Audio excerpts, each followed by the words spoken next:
33장을 읽습니다. 묵상의 주제가 하나님의 사람. 좀 더 정확히 소개하면 하나님의 사람 모세.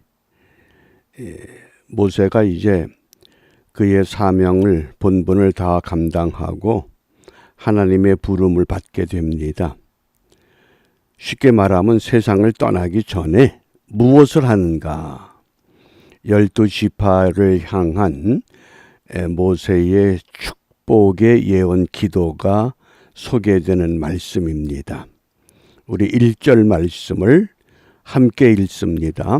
하나님의 사람 모세가 죽기 전에 이스라엘 자손을 위하여 축복함이 이러하니라. 아멘. 죽음이라고 하는 것은 모든 사람들이 당연히 거쳐야 할 과정입니다. 그럼에도 불구하고 죽음을 인식하지 못하고 살아가는 것이 우리 어리석은 인생의 모습이라고 하겠습니다. 그 톨스토이의 사람이 무엇으로 사는가라는 작품에서 하늘의 천사 미하엘이 하나님의 명을 거역함으로 벌을 받습니다. 그 벌을 받은 결과가 세상에 내려가서 구두를 만드는 구두 직공이 됐습니다. 구두를 만들면서 늘 마음에 의문이 하나 있습니다. 사람들이 이렇게 살아가면서 깨닫지 못하는 게 무엇인가? 그런데 한날은 아주 멋지게 차려입은 웬 신사가 이 미하엘 이 천사에게 이런 주문을 합니다. 1년 동안 튼튼하게 신을 수 있는 구두를 하나 만들어 주십시오. 1년 동안 튼튼하게 신을 수 있는 신발을 주문합니다. 그런데 그 옆에 보니까 죽음의 천사가 서 있습니다. 곧 죽을 것도 모르고 1년 동안 신을 신발을 주문하는 그 모습을 보면서 이게 인간의 어리석음이구나. 오늘 하나님의 사람 모세는 120년을 살았습니다. 눈이 흐리질 않습니다. 기력이 쇠하지 않습니다. 얼마든지 계속해서 활동할 수 있다고 하는 아주 육체적으로도 건강한 모습입니다. 그런데 하나님이 여기까지다 하고 막을 내립니다. 그때에 모세가 어떤 일을 하느냐? 이스라엘 자손을 위하여 축복한다. 이 축복이라고 하는 것은 좀 더 정확하게 설명하면 축복의 기도. 앞으로 이스라엘 자손들이 약속의 땅에 들어가서 어떤 삶을 살아야 될까를 예언적인 축복입니다. 성경에 인물들이 이렇게 마지막 임종 전에 이런 기도들을 했습니다. 노아가 그랬고 이삭이 그랬고 야곱이 그랬습니다. 그래서 오늘 이 모세의 이 축복의 기도가 어떻게 진행되는가. 그래서 모세의 축복의 기도와 야곱의 축복의 기도를 좀 비교하면서 우리는 어떻게 이 죽음을 준비하고 살아야 되겠는가? 오늘 이 모세는 12지파 이스라엘의 지도자로서 예언을 한 겁니다. 야곱과는 좀 입장이 다릅니다. 오늘 33장 1절에 보면 하나님의 사람 모세가 죽기 전에 이스라엘 자손을 위하여 축복함이 이러하니라. 12지파에 대해서 축복만 선포했습니다. 근데 반면에 야곱의 경우를 봅니다. 창세기 49장 1절과 2절 야곱은 누굽니까? 12아들의 아버지입니다. 모세는 지도자입니다. 야곱은 아버지입니다. 그런데 이 야곱의 축복의 기도를 보면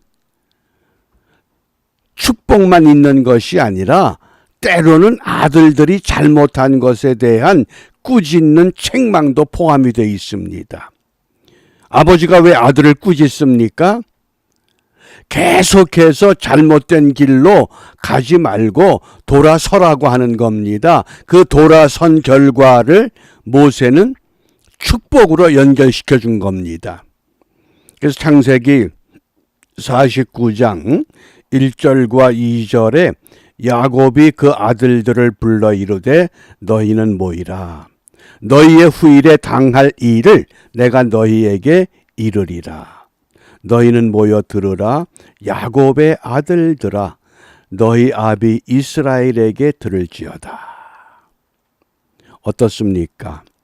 우리가 믿음의 사람들이 임종 전에 자녀들을 불러 모으고 그들에게 손을 얹어서 이 모세와 같이 야곱과 같이 또 노아와 이삭과 같이 그들을 위해서 축복의 기도를 할 수 있다고 하는 것, 우리가 이런 준비가 필요한 줄 압니다. 그럼 야곱은 어떻게 기도를 하는가? 12 아들 가운데서 특별히 유다라고 하는 지파, 유다 아들에 대한 우리가 좀 축복을 살펴보려고 합니다. 신명기 33장 7절에 모세는 유다에 대해서 이렇게 축복했습니다. 유다에 대한 축복은 이러하니라. 일러스되 여호와여 유다의 음성을 들으시고 그 백성에게로 인도하시오며 그 손으로 자기를 위하여 싸우게 하시고 주께서 도우사 그로 그 대적을 치게 하시기를 원하나이다. 유다의 음성을 들으시고, 유다가 하나님 앞에 울부짖든지 찬송을 하든지 무엇을 하든지 하나님이 다 들으시고 응답하는 그런 삶이 될 것을 축복한 모세의 자세입니다. 이것이 창세기에서 아버지 야곱은 유다라는 아들에게 어떤 기도를 하느냐? 창세기 49장 8절입니다. 유다야 너는 내 형제의 찬송이 될지라. 공교롭게도 유다라는 이름의 뜻은 찬송입니다. 이름 그대로 유다야 너는 내 형제의 찬송이 될지라. 내 손이 내 원수의 목을 잡을 것이요 내 아비의 아들들이 내 앞에 절할 것이다. 왜 유다에게 이렇게 형제의 찬송이 될 것이라고 축복을 하게 됐는가 하는 겁니다. 그 이유가 여러 가지 있습니다.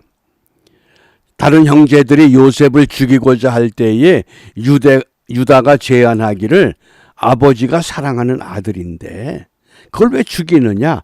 차라리 노예로 팔자고 제안해서 애굽의 미디안 상인들에게 요셉을 팔아 넘겼던 겁니다. 생명만은 지켜주자는 겁니다. 그게 유다의 마음이었습니다. 이런 유다가 창세기 49장 9절입니다. 유다는 사자 새끼다. 내 아들아 너는 움킨 것을 찢고 올라갔도다. 그의 엎드리고 웅크림이 수사자 같고 암사자 같으니 누가 그를 범할 수 있으랴. 여기 사자로 비유한 것, 이것이 무엇을 의미하느냐? 장차 메시아가 나타나서 원수들을 멸할 것을 예언한 겁니다. 유다 지파에서 하나님께서 장차 그 지파를 통해서 메시아를 탄생케 할 것을 이미 야곱을 통해서 예언해 주셨습니다. 그것이 어떻게 확증되느냐? 10절입니다. 홀이 유다를 떠나지 아니하며, 홀은 뭡니까? 이게 왕권입니다. 왕의 지도자의 권세를 말합니다. 홀이 유다를 떠나지 아니하며 치리자의 지팡이가 그 발 사이에서 떠나지 아니하시기를 실로가 오시기까지 미치리니 그에게 모든 백성이 복종하리로다. 실로. 여러 가지로 우리가 해석을 하지만은 가장 본문에 가깝고 성경 전체 맥락에 따라서 실로는 메시아가 출현할 것을 말씀한 겁니다. 그러니까 유다 지파를 통해서 홀이 떠나질 않고 유다 지파를 통해서 메시아가 오실 것이고 유다 지파를 통해서 장차 이 땅을 다스릴 하나님의 아들이 오시게 될 것이라고 하는 것. 이렇게 창세기에서 예언되었던 축복 예언이 다시 오늘 모세를 통해서 이렇게 예언된 겁니다. 그래서 유다에 대한 축복이 이러하다. 그리고 오늘 신명기 33장 7절에서 다시 모세를 통해서 확인시켜 주신 겁니다. 우리가 이와 같은 믿음의 사람들의 임종 전에 어떤 모습으로 자녀들을 향해서 예언하고 축복하고 기도할 수 있는가? 우리가 이것을 분명히 배워야 합니다. 어떻습니까? 이런 준비가 되어 있습니까? 자녀들에게 오너라 그러면 그 자녀들이 어른들의 이야기를 듣고 순종하는 마음으로 와서 무릎을 꿇을 수 있겠는가? 이것이 평소에 서로의 관계가 바르게 회복되지 않으면 참 이게 어렵습니다. 그러자 오늘 이 창세기 49장 11절 12절을 보면 그의 나귀를 포도나무에 매며 그 암나귀 새끼를 아름다운 포도나무에 맬 것이며 또 그 옷을 포도주에 빨며 그 복장을 포도즙에 빨리로다. 그 눈은 포도주로 인하여 붉겠고 그 이는 우유로 인하여 희리로다. 나귀를 포도나무에 맨다. 이 나귀가 유대인들에게는 평화 때에 타는 짐승입니다. 그래서 평화를 상징한 겁니다. 유다 지파라고 하는 이 지파를 통해서 장차 하나님이 어떠한 일을 펼쳐나갈 것인가? 야곱이라고 하는 아버지를 통해서 이스라엘이 아들들을 축복하는 예언을 통해서 유다에게 약속되었던 말씀이었습니다.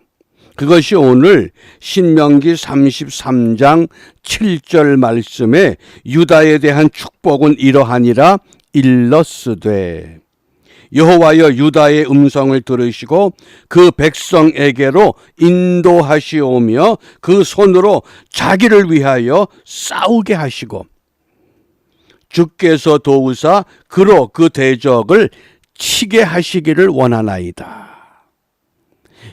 메시아의 손에 의해서 원수 사탄의 마귀 이 모든 것들을 물리쳐 이기게 하시는 그 역사, 구원의 역사를 온전히 이루어낼 것을 말씀하셨습니다. 우리가 지금 그 믿음 때문에 이른 새벽부터 주님의 이름으로 모여서 하나님의 도움을 간구하고 하나님과 더불어 동행하는 삶을 사모하는 줄 압니다.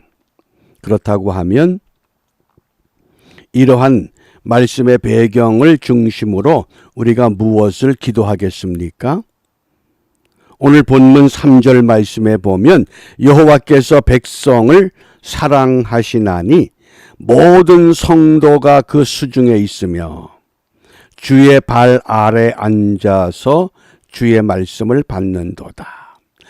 하나님이 가장 기뻐하는 모습입니다.